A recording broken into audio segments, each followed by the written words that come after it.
You are Locked On Braves POSTCAST, part of Locked On Sports Atlanta, your team every day.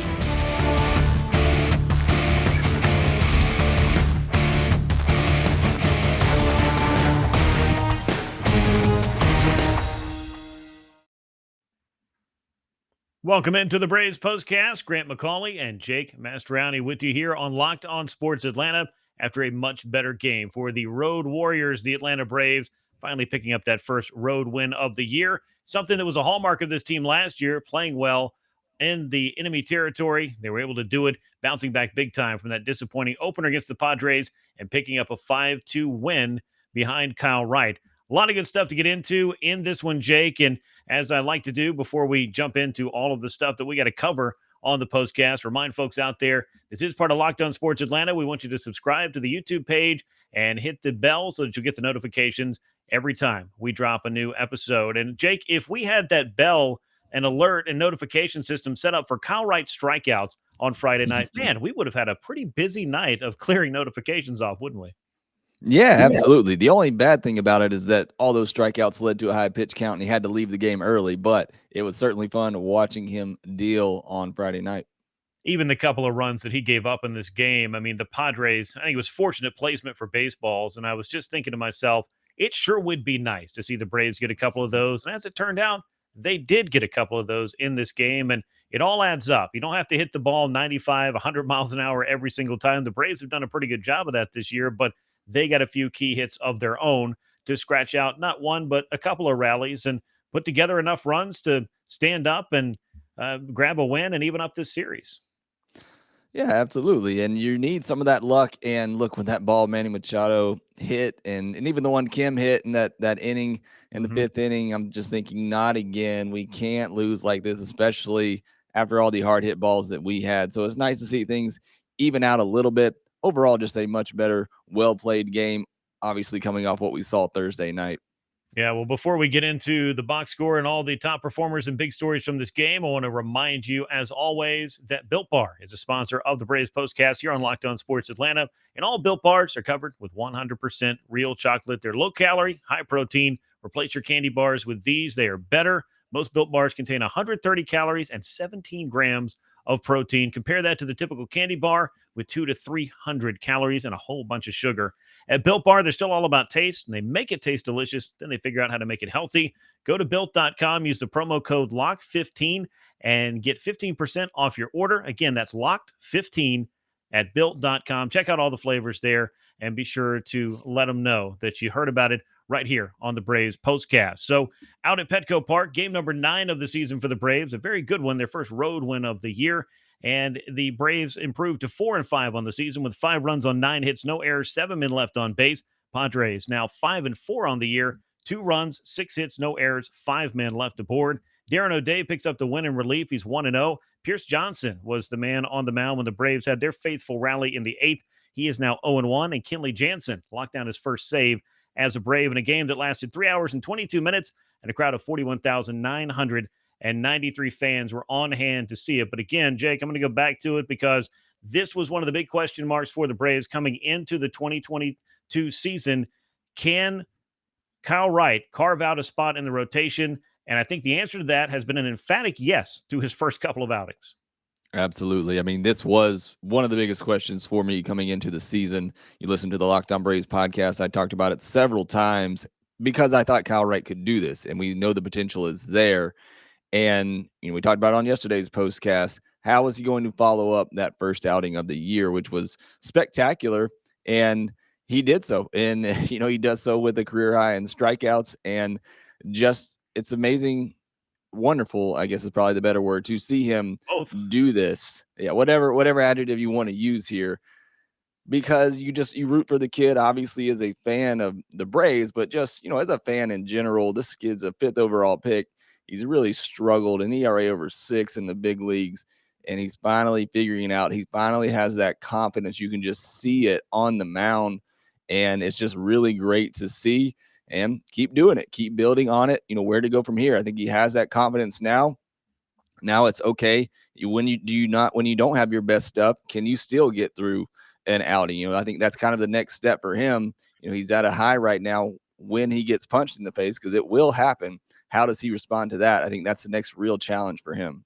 Yeah, and I would also say that as part of your development, you are going to take some lumps at times. And I know we've talked about Kyle Wright for a long time since he was that high pick in the first round for the Braves, 5 years ago, to the time that he made it to the major leagues, but just never really seemed to be able to stick in rotation for a variety of reasons, including the fact that he really was not able to throw strikes consistently. He wasn't able to give the Braves the innings that they needed, and they didn't have time to wait on him to figure it out in the midst of trying to win a division in 2018, 19, 2020, even, and even last year, where he spent a lot of time in Gwinnett. But I think that he's recognized that last year was a time to kind of go back to the essence of what made him a first round pick, and to just go back to really relying on his arsenal and not trying to pitch like a big leaguer as much as he's trying to pitch like Kyle Wright. And on this night, 5 innings of 5 hit ball, 2 earned runs, no walks to go with those 9 strikeouts, Jake. I think that's as big as anything. And you couple this Absolutely. together with both of his starts this year: 11 innings, 7 hits, the 2 earned runs, 1 walk against 15 strikeouts. This is a guy who's on the attack. He's got a game plan. He knows what he needs to do, and he is executing at a very high level, the highest level that he has in the big leagues thus far. And it's pretty easy to say on a night that you set your career high in strikeouts and put your team in position to win a very, I would say, pivotal game in this series to get off the decks and bounce back from a big loss in the opener. Yeah, and the Braves needed it. Look, Charlie Morton, uncharacteristic start last night. They needed this from Kyle Wright to set the tone. And I talk about facing adversity. That fifth inning was tough on him. Some of it his own doing, like Charlie the other night. He had the hit batter. He hit Abrams, who's a fast runner. He steals second and ends up scoring. That's partially on him. Even though the Kim hit, he was a good pitch. It jammed him, and he just had enough power to get it over the shortstop. He comes back after that, gets a big strikeout of Trent Grisham, and then Manny Machado. I don't know what to say about him at this point. 8 hits in this series already. And not only that, he made 2 or 3 plays at third base that were just ridiculous. So I don't know what to do with Manny Machado over there. But Kyle Wright, even after the Machado hit, which wasn't one of his hardest hit balls, he's hit several hard in this series already. He comes back, gets the next batter out, gets through those 5 innings. So, yeah, just another, really good, strong outing from Kyle Wright. I'm just looking forward to seeing him continue this progress. Right. Every fifth day. That's what the Braves want to see all season long. But as far as what they really needed to see, in addition to getting something good from their rotation and getting what they needed on the pitching side of things, this offense has been very, high and low this year so far. There have been a couple of good games for them. There have been a handful of games in which they just can't seem to scratch together enough hits to sustain or create a rally. But that was not the case on this night. Ozzie Albies got things started with his third home run of the season, his second in as many days. But it was Adam Duvall who came through with the big 2-run double to break the tie late in the contest. Also scored on a wild pitch, and that was a key hit in that 3-run 8th-inning rally. But Austin Riley had a big hit in that one. 2 hits, 2 runs scored for him in this game. Ozzie with the home run. And then to go back to what made this club so good is the Braves have come up with this rally. They have to put it in the hands of their bullpen to deliver, to turn it from a lead into a win. And the night shift, I guess the new night shift, if you will, Minter, O'Day, Matzik, and Jansen, 4 innings of 1-hit ball, no walks, no runs, obviously, 7 punch-outs. That's a pretty good group, Jake. And I think that if the Braves have that coming out from behind a starter that can give them 5 or 6 innings, you're going to feel pretty good about your chances to win on a given night if you're the Atlanta Braves. Yeah, absolutely. And that's why it's so frustrating to see these early inning struggles from Brave starters, because you just feel like get it into the 5th, 6th inning, with the game in striking distance, and this bullpen can hold them there, give the offense a chance to break through as they did on Friday night. But the amazing performances again out of the bullpen. Darren O'Day with a really good inning. I know it's bottom of the order. It's a great spot to bring him in there, but looks really good. Minter, Jansen, anybody was worried about him in that closer's role after his first appearance. Hopefully all of those people are gone now and understand how good he is, because he was absolutely dominant tonight. So exactly what you expect from this bullpen, or what we expected coming into the year. You get into the late game situation with it tied and you take a lead, you got to feel really good about your chances coming away with a win. You really do. One other note from this game. How about Matt Olson? He's an on-base machine. 2 more walks in this game. He now leads Major League Baseball, or at least he did as of his second walk, with 10 free passes on the season thus far. He's tops in the National League with a 525 on-base percentage. So 10 walks, 11 hits. Jake, I think in 9 games, that'll play pretty well. If he wants to keep that trajectory up over 162 or over the 8 years of his contract, the Braves are going to be pretty happy with this guy at first base.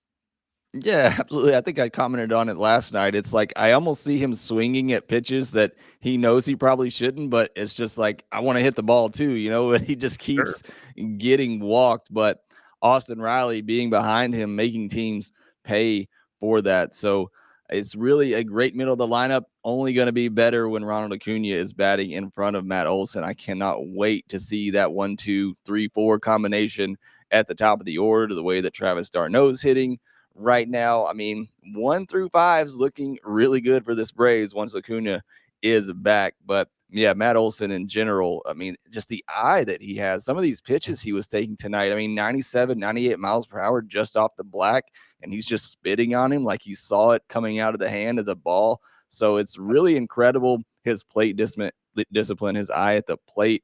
Not something, as a fan who lives on the East Coast, doesn't watch a ton of Oakland A's baseball. I know he's a good player. You see all the home runs, but I did not realize his plate discipline was this great. Yeah, no, he's a very complete hitter. The Braves and their fans are finding that out, of course, and we'll be happy to see what he's able to contribute to the club here in 2022 and beyond. So, a very good night for the Braves overall. They got the hits they needed, they scored the runs they needed, they got the great pitching performance from Kyle Wright and the bullpen, and they'll be looking for more of that as we head into game 3 of this 4-game series on Saturday afternoon. We'll get that set up for you in just a moment, but I want to let you know that betonline.net is your number one source for all your betting stats and sports info. Find all the latest sports developments, league reviews, and news, including this year's basketball playoffs and the start of MLB season. Bet Online is your source for all your sports wagering information, from live betting to playoffs to esports and more. Head to betonline.net today to learn more. Bet Online, where the game starts. Now, looking at game 3 of this series, I think it's a pivotal one for Ian Anderson, who wants to bounce back from a rough outing in his season debut. He'll be matched up with Nick Martinez of the Padres, a 4:05 p.m. Eastern time pitch, so some afternoon baseball out in San Diego on the West Coast. Jake, what's the key for Ian Anderson as he looks to kind of right the ship, if you will? No pun intended on Kyle Wright, who pitched so well in his second time out this year. Yeah, it's watching what his buddy Kyle Wright just did and be aggressive in the zone and not getting behind against hitters. I mean, I know that's the obvious, point for all starting pitchers, but for him especially right now, it's just he doesn't have a very good feel for his changeup, really for any of his pitches at the moment, to be honest. So just getting that confidence back, being able to get ahead of hitters and then put them away with that devastating changeup, I think is key for him. Working that fastball up in the zone, that changeup down, and getting ahead, getting some confidence back. I think this is a game for Ian Anderson. I think if Brian Snitker sees him get into the 5th inning and, he's given up 2 run earned or less, I think maybe you get him out of there and just let him get some confidence. And, no matter really where the pitch count is, he's 75, 80 pitches. I think you want to try to get him out of there at a good place where he can have some confidence going forward. So this is a very big start for him. I know it's early in the season. I know he's kind of an established guy at this point, but as you said, a very pivotal start for him right now. Yeah, you just want to establish yourself in the season where you are. I know the shortened spring training may not be something people want to hear a lot about, but I think for starters, not having those extra couple of outings and just the ability to come in and start getting into that every 5th day routine. That's why we see the Braves and other teams trying to utilize 6 starting pitchers and carrying more pitchers with these extra roster spots here in the month of April. But for Ian Anderson, putting all the excuses aside, just going out there, getting his work done, getting that consistency, the feel for it, and the command that was missing in that first outing, that would go a long way toward helping him establish the kind of start that he would like to see here in 2022. Again, it's game 3 of the 4-game series at Petco Park. Braves and Padres. Ian Anderson, Nick Martinez, 4:05 p.m. Eastern time for the first pitch for those two teams. And we appreciate you joining us, of course, on the Braves Postcast. Make sure you're subscribed to Locked On Sports Atlanta over on YouTube, and make sure you hit the little bell so you get the notifications every time we drop a new episode. Jake, had a great time with you once again. It was much better material for us tonight to work with after that 12-1 loss. Really nice to see the Braves have a complete win. So that'll do it for us here on the Braves Postcast. He is Jake Mastroianni. I'm Grant McAuley. Once again, your final score, Braves 5, Padres 2. We will catch you tomorrow for another edition of the Braves Postcast from Locked On Sports Atlanta.